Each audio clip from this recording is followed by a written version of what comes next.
The story starts with David Gamble proposing to his girlfriend Jenna, and she accepts. Months go by, and they become a happily married couple.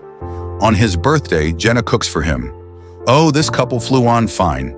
She surprises him with a wristwatch because he's always on CP time. She hurriedly dresses up for work so she doesn't miss an important meeting. While changing, her phone rings consistently, and David goes to answer it for her.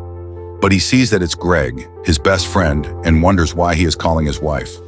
Greg greets him with a happy birthday, and David jokingly says, "Greg must be having an affair with his wife. Boy, you just put that into to-be existence." Greg says he's been trying to reach him. Then he reminds David of a business deal they have to seal. When Jenna comes back, David tells her that Greg called, and the situation gets a bit awkward, but she smiles through it and takes her phone to work. Getting back to his meal, David wonders what's going on between Greg and Jenna, but brushes it aside. He goes to work and meets Greg speaking with Alan, their fellow client, whom they've been trying to land before the Trump tariffs kick in.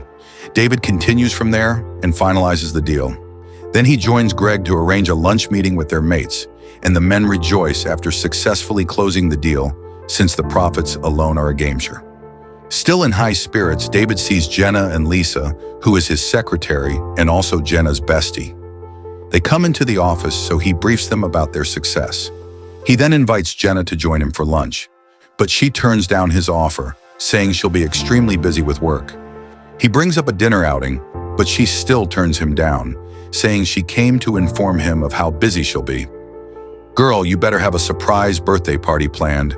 Even though she promises to make it up to him, David feels sad since she's been turning down their dates recently. He even asks her for her work schedule, but she gets defensive and doesn't give it to him. But after she leaves, David sees her hugging Greg on her way out and assumes that something might be going on between them. A while later, David meets Greg, and the first thing he asks about is the thing with his wife earlier. Greg scoffs and says that Jenna was just talking about his birthday gift.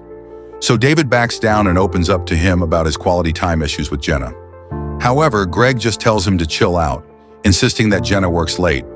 But deep down, David wonders how Greg knows about her work schedule, thinking if Jenna has extracurricular activities after her 9 to 5.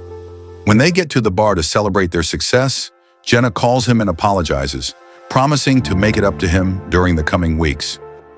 She suddenly receives another call, and their conversation ends. Still down in the dumps, David sees Greg leaving the bar, claiming to be going on a date. Later that night, Jenna returns home and is shocked to see David still awake and waiting for her. He angrily asks her where she's been and why she didn't answer his calls, but she blames it on work and gets mad at him for not trusting her. She then reminds him of times when he was in her shoes and how she took his word for it. Upon realizing his mistake, he apologizes to her and tries to get all nice and touchy, but her kitty ain't in the mood. "Girl, I would have folded for that man. Have him fold me in all kinds of ways." Then she showers. After she leaves, he finds a napkin in her coat that says lies, and he gets suspicious. The next day at work, Lisa hands him some documents and asks about how his birthday went. Once she realizes that it didn't go well, she apologizes.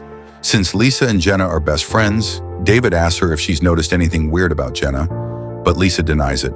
He then checks Jenna's emails and finds that she's been exchanging some friendly emails with Greg, but nothing damning to solidify his suspicions. She even has some flights planned coming up. Unable to control his unease, David phones Terry to get a private investigator to look into Jenna. When David finally meets the private investigator, James Finley, he asks David what he plans to do next if he finds out Jenna is truly getting railed. But David simply tells him he's dying of curiosity. He hands the investigator some documents and money, and James tells him he'll be in touch. Days pass, and David quietly waits for James's findings. Meanwhile, his balls get bluer. One time, Jenna swings by his office and says she has a break. David tries giving her the cold shoulder, but when she says they can have lunch and she can eat his cake at home, his perineum pulsates, so he follows her. After getting 8, David works happily in his office. But then Greg comes along and tries narrating his recent sexcapade to him. David cuts him off, claiming to be busy. Greg notices his uptight attitude and tries to talk to him about it, but a call from the detective interrupts their conversation, and David schedules a meeting with him after work. He bluntly tells Greg to excuse him, and Greg leaves the office bewildered. After work, David meets with James at a parking lot and learns that Jenna has been secretly hanging out with Greg, and they even have a planned flight to Hawaii next Friday. David says this is enough evidence and tells James he can end the investigation. David leaves moodily and goes to a bar, imagining Greg dickmatizing his wife. He nearly breaks into a fit and starts sobbing as soon as he gets home.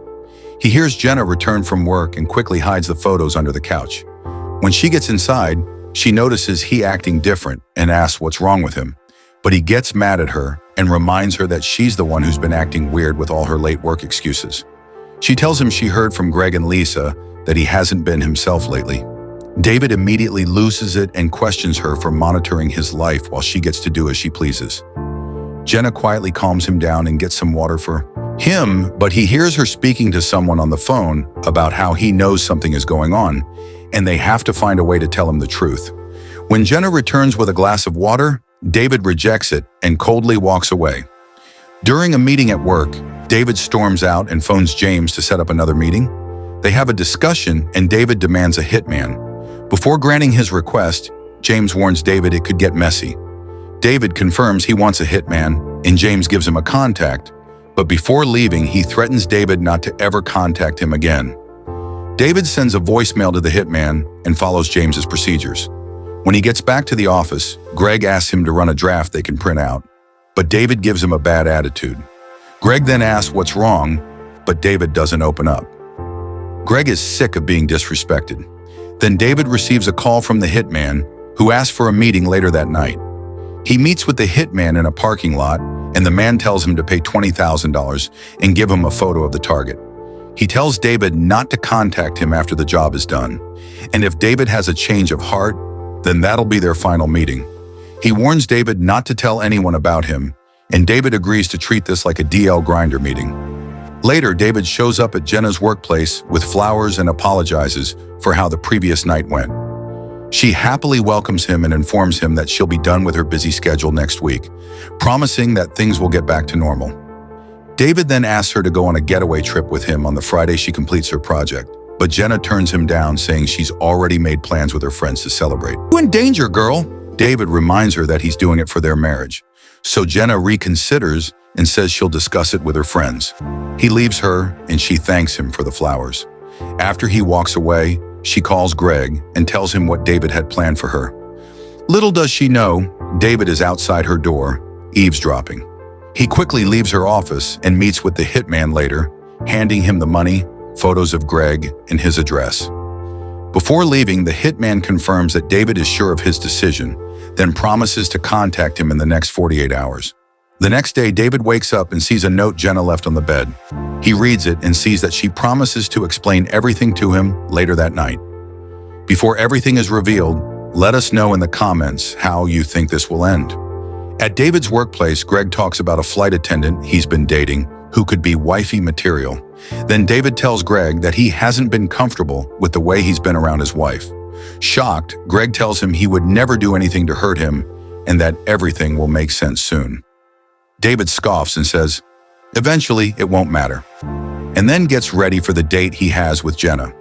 When David meets up with Jenna, it looks like her melon's about to bust out of her dress. She takes him to a bar. She covers his eyes and leads him into a room filled with his friends and colleagues. As soon as he opens his eyes, they all surprise him for his birthday. Jenna reveals that she and Greg have been planning it for weeks, and the reason they waited until after his birthday to celebrate was so he wouldn't suspect a thing. Surprised, he confesses that he thought she and Greg were breaking each other's backs. She feels a little insulted. She then shows him another gift, 2 tickets to Hawaii. She got them at a discount thanks to Greg sleeping with a flight attendant. Can we just talk about how terrible James is as a private investigator? That man did not investigate. Jenna finds it odd that Greg didn't show up to the surprise party. David starts to get nervous, so he calls Greg, but it goes to voicemail. Lisa shows up and emphasizes how good of a friend Greg is for making the party happen. David then excuses himself to call again. He tries Greg's phone multiple times, but the calls don't go through. When the call finally connects, David thanks him for setting up the party, and Greg says he'll be there in the next 30 minutes. Do you know you got 30 minutes? After hanging up, David starts sobbing, knowing full well that Greg won't be able to make it to the event. Later, Jenna calls everyone's attention and tells them how things had been rough between her and David while they prepared for the party. She tells them he suspected her of having an affair with Greg. Greg isn't around, no surprise since he's usually on CP time, so they kickstart the celebration without him. Jenna kisses David and he steps away to check his phone. He starts groaning when he sees a message from the Hitman informing him that the job has been done. David immediately recalls the warnings James and the Hitman gave him before he confirmed the operation. He starts panicking, then passes out, scaring Jenna and the guests. That's the end of the movie. Apparently, Tubi wanted to stretch out the plot into 3 whole movies when we know damn well that Greg can't be dead. I just know that white Hitman mistook another black man as Greg and killed a random black man. What did y'all think of this one? And should we cover the other 2 movies? Hey, if you like this video, make sure you subscribe now and turn on the notification because YouTube isn't recommending my videos. And if you like to watch more foolishness, click here or here.